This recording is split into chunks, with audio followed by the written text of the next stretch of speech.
said that the first team defense had a really good outing. Curious to get your thoughts on how the starting unit did, and I guess specifically what stood out about that group to you. I thought they played well together. We're starting to play off of each other. The communication is starting to be better. I think they're playing more as a defense and not as individual good players. And I don't think we had a problem with that, but we've seen growth from that. And so, it was a good solid day. Listen, the quarterbacks had a green jersey, so there's a lot of whistles saying we got them. Nobody really knows, but I think our execution's pretty good. We had a couple times where we weren't totally on the same page, but people were able to play off each other and make it right. So, overall, I think they're doing what we want them to do, and they're doing it with a lot of energy. So that's important to me. Next will be Quayshon Fuller from Warchant. Yeah, I was actually going to ask you about the communication because I noticed like last week, Tatum, sometimes is very demonstrative. It seems like when he's communicating, does that kind of encourage other guys to do that as well? Do you think that kind of rubs off? It gives guys confidence. So that's when I knew at one point last year that Kalen DeLoach was going to be one of our leaders. When he's very, as you put it, demonstrative in his communication. Urgency. You got to be, to communicate. You need to have a speaker that's clear and concise, has urgency to him, but you need listeners too. That's a two-way street. So I do think Kalen brings that. I think Tatum brings that. Jamie Robinson has brought that. That's where Pack brought us some of that last year. Akeem's getting better with it. Shaheem, Sidney. I think guys in the middle of the defense, linebackers and safeties, it's a pretty critical thing that they're able to get the external guys lined up and get them the right information. So in the spring, we don't like making a lot of checks and doing those things, but we do install things just to force those things to happen. May not put us in the best situation schematically all the time, but it emphasizes the ability to communicate to give the guys the best tools to succeed for the fall. Next will be Aslan Hajimandi from Warchant. Coach, I know you're like 5 months away from playing a football game and you're not anywhere near game planning anything, but you guys seem to be mixing and matching so much on the defensive side of things. Like, where do you want to be in that sort of journey, I guess, to finding your best 11? And is right now all this mixing and matching is it trying to figure that out, or is it just giving guys opportunities in case, certain situations arise during a season? Well, I think there's competitive opportunities, and that's the word I use for our defensive staff, that we've got to create competitive opportunities. If players have a chance to help us, they got to make sure they understand there's going to be an opportunity there. Because of our depth right now in the spring, just because of so many mid-year signees that we have here, listen, Fabian, Robert Cooper, they need work. But they've put in a lot of work. So it's time for Jarrett Jackson and Josh Farmer and Daniel Lyons and Bishop Thomas. And, it's time for those guys and Malcolm to get those snaps. Same thing in the back end. I mean, Jamie was a little bit hobbled. He's 100% now, but we've got to get Shaheem his reps. We got to get him playing with Akeem, because all those things are real. Have Pack playing with Sidney. I think that's all important stuff. Then like Hunter Washington, getting him the right reps with people. I think that was a goal that we tried to get today was Hunter, Azaria, and Sam. A lot of those reps with some of those safeties that are good communicators. So that was part of the aim today as well. Next will be Brandon Seminoles from 247. The end of last year, Adam, it seemed like Akeem Dent was starting to come on a little bit with confidence and getting used to the safety position. I guess, what have you seen from him this spring, and then particularly today? It sounded like he had a couple turnovers. I guess, what is he doing well right now? Yeah, well, the offense turns the ball over. We take it away just to be more efficient with our language if we're keeping count of any of that. But Akeem did. He had 2 big picks today. And, that's what a safety does. He overlaps things. When I think on both of them, well, I know on the last one, Jordan saw a one-on-one, and, offenses take advantage of one-on-ones that they think they have advantages of. Post safeties overlap things and go and make plays. That was a tremendous play.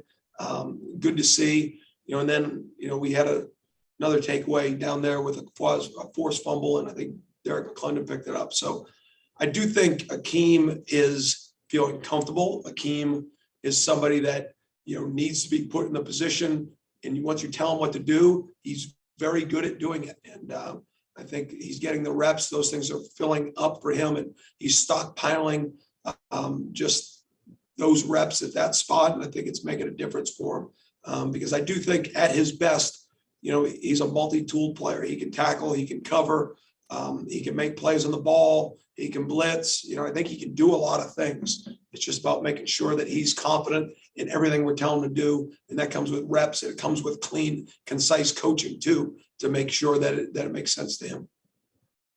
We'll go back to Aslan. You mentioned Bishop Thomas, Daniel Lyons by name. I mean, those are two true freshmen. I mean, they should be getting ready probably for their high school prom. I mean, they've got 30 practices left before a real game. I mean, are those two guys you can see yourself, counting on this season? It's hard to say. That's a hard position to play as a young player just because of the physicality on every snap. I do think we're deep at that position. But, with moving Dennis Briggs out the Fox, it opens up some snaps. We're usually going to play 4 defensive linemen. There'll be 3 guys with the majority of the snaps. The 4th guy will play we'll situational play. Then 5, 6 is just building it for depth. So we'll see. I'm very pleased. They are exactly who we thought they were coming off of high school film. And I know Odell's coaching them up, and we're pushing them and creating relationships and all the things that are necessary for a young player. But I am happy where both those two are at in their career right now, their young career. And I think, arrows are definitely up on both of them. All right, next will be Ira. Coach Norvell has singled out Renardo a few times this spring. Those corner positions, especially that one, do you think that's going to be something that there's a battle until the opening game? How do you see the competition, I guess, specifically really. at that corner spot? I mean, it's going to be a competition throughout, right?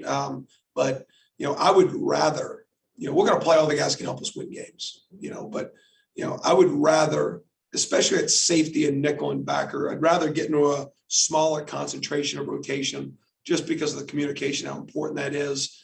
At corner, listen, we played 150 snaps of 6 DBs last year. That's a lot, so we need a lot of players out there.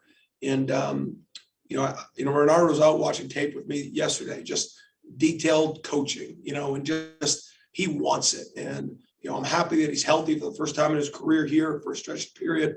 And, he's got the tools, and, that corner group is, we play a lot of man coverage, and it's important that our technique is exact. And so just the standard that it takes to play out there, he's somebody that, I think he's part of that group right now that we're battling for and trying to just get him better. And then as we get closer to fall camp, he'll start to become real as far as the reps of the 1s, the 2s, and everything that it is. But there's enough nickel and dime football right now that, if you can cover, if you can compete, if you can communicate, we can count on you. You're going to have a good chance to help us. All right, next will be Perry from Tomahawk Nation. Coach, how do you think that the defense has stood up against the run so far, especially considering passing is a little bit wonky with the green jerseys? I think, listen, anytime you give up a big run with any group of the defense, you're not excited about it because it was probably a mistake. But there's a lot of good tape out there right now. Listen, we've worked really hard to make the run fits to a point that the players understand where they fit in the wall. They understand how to play with technique, how to set edges, and now it's just replicated. But our offense probably does as good a job as anywhere in the country as far as creating angles and gaps and numbers. So we definitely get tested just for where the wideouts align, how we run the football, to the quarterback as an available runner. I mean, our offense stresses you, and I love it because I think it's the way it's got to be. And so I like the progression we're making. We made a lot of strides last year. I think our personnel is continuing to get to the point where we want it. And, I do like the way we're playing against the run right now. Next will be Carter Carls from Tallahassee Democrat. Hi, Adam. So we talked to Derek McClendon, and he said that he feels like he's the best defensive end coming into this year, and that Jared Verse has really brought a lot of energy and confidence, that the whole defensive line has kind of been reflecting that. What do you think Derek in particular has done to kind of give him so much confidence heading in to this spring? And just what has the defensive line shown you collectively? Well, Derek's put in work. And there's no substitute. You could sit up there and think that you're going to have a great year, but at the end of the day, if you haven't put in the right amount of work and you haven't checked those boxes, you can say it, but you don't really believe it. He's actually put it in. And, he wasn't a very strong, he was a young defensive lineman when we got here. And he never had an off season. The COVID time he had just never had a full time with Coach Storms in that group. He's always had ability, but he would fall down. He would not finish the move. His mind knew what to do. His heart knew what to do, but physically he just wasn't developed enough yet. And then as technique started to get better with him, he wasn't strong enough to execute the way he needed to. Last year, he got to a point where he was being able to defend himself. He was being able to play with strength and leverage. And now he's even bigger and stronger than he was. So, he's always had a knack to make plays because he's played really hard. He's got a natural leverage to him when he rushes the passer. He's got good handwork and he understands how to rush. And so once he's developed now we got 2 years of off season with him. And so now he's gotten stronger. He's gotten faster. His diet's gotten better. And the body weight is there. And so he's always had the energy, always had the want to, always had the skill. Now he's had to develop. It's hard for young defensive linemen to be good. Usually you don't know until their second, third year. We want to recruit ones that are instant impact players, and that's our aim. But we can't give up on development. He's a pure reason why. He'll be an impactful player for this defense next year. And the defensive line as a whole, again, it's that's where we start. It's where we'll always put the extra number scholarship wise. It's where we'll put. We got two coaches at that position for a reason, because I think it needs that attention. And I like our attitude. I like our work ethic. I like our confidence. I like our physicality. But you never have enough up there. You never have enough at corner. You never have enough up front.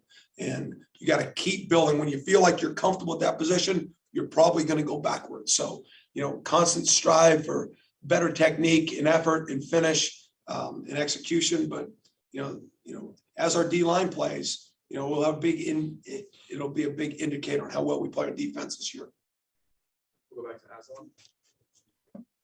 Quayshon Fuller is a guy that, in limited action, he really did seem to make an impact. I think against Notre Dame, he had back-to-back series with TFLs, and then he goes into Clemson and had a big play for you guys. It's not a name that we maybe have heard from you or Coach Norvell so far this spring. Where's Quayshon at, and maybe what does he need to do to get back in the mix? Quayshon's got flash plays. He's got the size, the strength, the speed to be able to help us. He's got to be more consistent. He's got to be more consistent every single day in his approach. And if he does that, he'll have an impact for us. And, we want him to. I mean, he's put enough time into this football program and he's got the skill. We've just got to keep hammering away at getting the football that isn't good enough out of his game. And because if he's consistent with the execution of the calls, if he's consistent with his technique, if he's consistent with the physicality, then he will have an impact with us. We're going to go 2 more. We'll go back to Carter. Adam, we saw Sam on Thursday really have a lot of one-on-one situations with guys like Johnny Wilson and Micah Pittman and really not just hold his own, but make, a couple interceptions. Just wondering if you felt like that was his best practice and maybe where you feel like his future is position-wise. Yeah, Sam's a corner. He's a corner for us. Whether that means he'll end up playing other spots in his career here, time will tell. We want to recruit DBs around here where guys can line up at corner. Sometimes they can go and play nickel. In certain packages, they can play in the slot. I think that's who Sam can be. I think he's got tremendous ball skills. Thursday was his best practice from a production standpoint. I mean, if he's in phase, Sam's going to make a play. He's too long, too athletic, and he's really cool around the ball. It's just about, when you're a high school corner, you're used to kind of playing off, finding the ball and just going to pick it and having quarterbacks make mistakes. Here, if you make a mistake as a DB, it's harder to catch up. It's harder. The balls will be there a little bit better. And he's learning that, so he's got a really good skill set to him, and he wants to be really good. And so I'm excited about his future. Again, we've got all of April, May, June, July, and August to get these guys that are here on campus now ready. So we've shown, over the years, with last year with Duke and Kevin, they started. And if they're the best players, it's open competition for greatness. And so, I'm looking forward to the growth and the everyday improvement for Sam. But I'm happy he's here. I think he's got a really bright future. He's just got to continue to dig off the details of the technique right now. All right, last question will be Ira. Earlier in his career, Akeem, a lot of times would be in position to make a play and maybe break up a pass, but not finish the interception. It seems like whenever we've been out there, and then obviously today, he's been coming up with the interceptions, not just the PBUs. What's the difference there? Is that just time and on catching a football, or is there something more to it? Well, I think it goes back to the work he's putting in and the consistently we're telling him to do something. And then he comes in tomorrow and he hears the same thing. And then he hears it again. And so it develops confidence in players. If they have confidence in the coaching, they have confidence in the work they put in, when they don't make the play, they're quicker to bounce back from it. If that makes sense. And I think that's what's happened with Akeem. And DB is one of those positions now. If you miss a couple of shots, you can't hit a ball in baseball. You miss a couple of shots, and you're playing DB. Sometimes you think, oh man, what's going to happen?